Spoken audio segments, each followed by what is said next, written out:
Hello and welcome to Master Q. Here we discuss mysterious why, logically why things are happening, topics related to electrical engineering, and aim to crack competitive exams. To stay tuned, hit the subscribe button and press the bell icon. तो हमारे पास Y series का एक next question है, जिसमें question है कि tester जो होता है इलेक्ट्रिक टेस्टर वो एसी के दोनों वायर में क्यों नहीं जलता है, जबकि हमें ये पता है कि एसी करंट जो होता है वो बायडायरेक्शनल होता है। तो बायडायरेक्शनल होता है तो उसे न्यूट्रल में भी और फेज वायर में भी दोनों में जलना चाहिए, तो ऐसा क्यों नहीं होता है। आप इस फिगर में देख रहे हैं कि ये हमारे पास एक इलेक्ट्रिक टेस्टर है, लेकिन ये इलेक्ट्रिक टेस्टर जब हम अपने घर में यूज़ कर रहे होते हैं तो जब हम रेड वायर के साथ कनेक्ट करते हैं, यदि हमारा कनेक्शन अकॉर्डिंग टू स्टैंडर्ड है अपना वायरिंग, तो वो जलता है। लेकिन जैसे ही हम उसे न्यूट्रल में कनेक्ट करते हैं यानी कि ब्लैक वायर में कनेक्ट करते हैं तो वो नहीं जलता है। आप बता सकते हैं कि ऐसा क्यों होता है, या फिर अर्थ करते हैं तो ऐसा क्यों होता है। तो चलिए जानते हैं। सबसे पहले इसे जानने के लिए आप देखिए कि अल्टरनेटर में किस तरह से जनरेशन होता है। अल्टरनेटर से हमें आउटपुट 3 फेज मिलते हैं, आर, वाई एंड वी, और एक न्यूट्रल मिलता है। इसमें से यदि हम किसी एक फेज और दूसरा न्यूट्रल के साथ वेवफॉर्म बनाते हैं कि किस तरह का वेवफॉर्म बनेगा, ये वेवफॉर्म अभी आप कह सकते हैं कि आर और एन के बीच का है, या फिर आप बोल सकते हैं वाई और एन का है, या फिर बी और एन का है।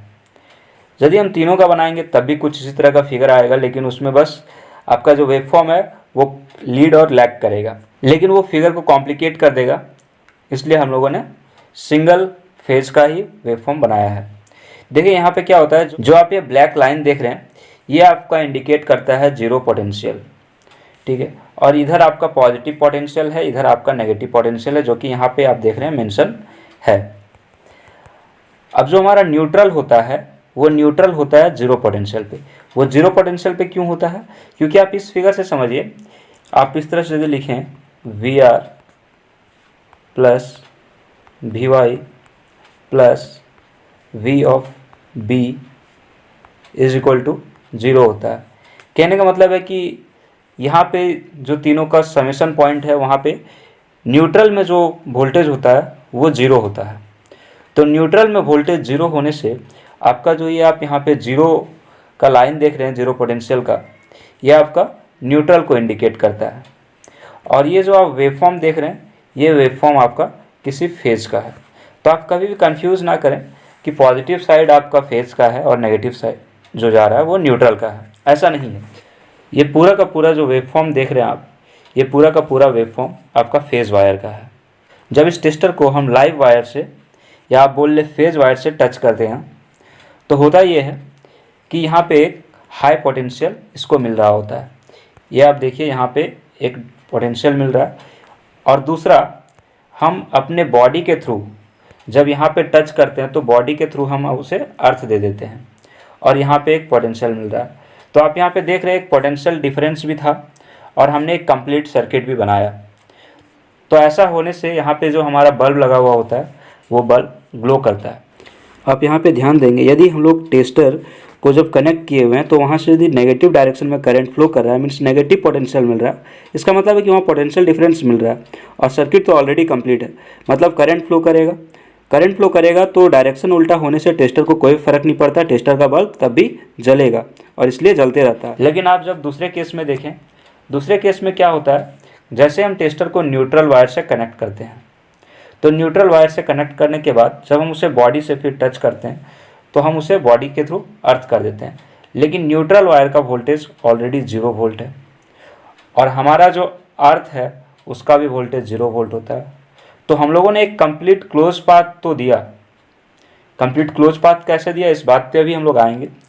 कंप्लीट क्लोज पाथ तो दिया, लेकिन हमने यहाँ पे कोई पोटेंशियल डिफरेंस नहीं दिया, तो इसलिए न्यूट्रल वायर से हमारा ये टेस्टर ग्लो नहीं करता है, क्योंकि हमने दोनों कंडीशन फुलफिल नहीं किया। यहाँ पे एक पोटेंशियल डिफरेंस भी होना चाहिए और कंप्लीट क्लोज पाथ भी होना चाहिए। हमने कंप्लीट क्लोज पाथ तो दिया लेकिन पोटेंशियल डिफरेंस नहीं दिया, इस वजह से टेस्टर ग्लो नहीं करता है।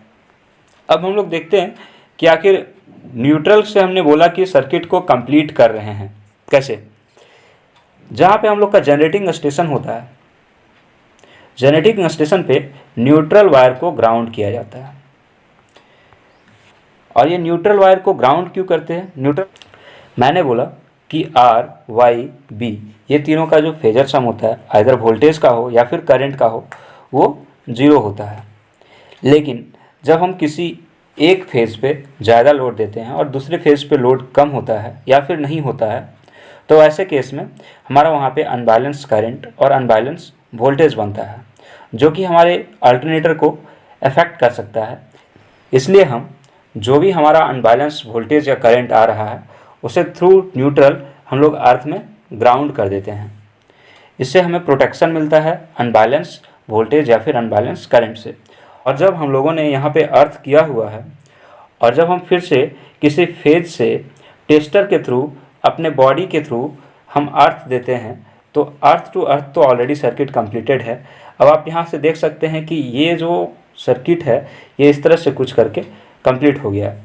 यहाँ पे हमने सर्किट भी कंप्लीट करवा दिया और यहाँ पे एक वोल्टेज भी दे दिया। तो पोटेंशियल डिफरेंस और कंप्लीट क्लोज पाथ दोनों सर्किट फुलफिल हो रहा है, इसलिए वहाँ पे करंट फ्लो होता है और टेस्टर ग्लो करता है। लेकिन न्यूट्रल को जब टच कर रहे होते हैं तो वहाँ पे कोई पोटेंशियल डिफरेंस नहीं मिल पाता, इसलिए टेस्टर ग्लो नहीं करता है। तो उम्मीद करते हैं आपको समझ में आया होगा। तो चैनल को सब्सक्राइब करना ना भूलें और वीडियो को अपने दोस्तों के साथ शेयर करें, साथ ही साथ लाइक और कमेंट करना ना भूलें।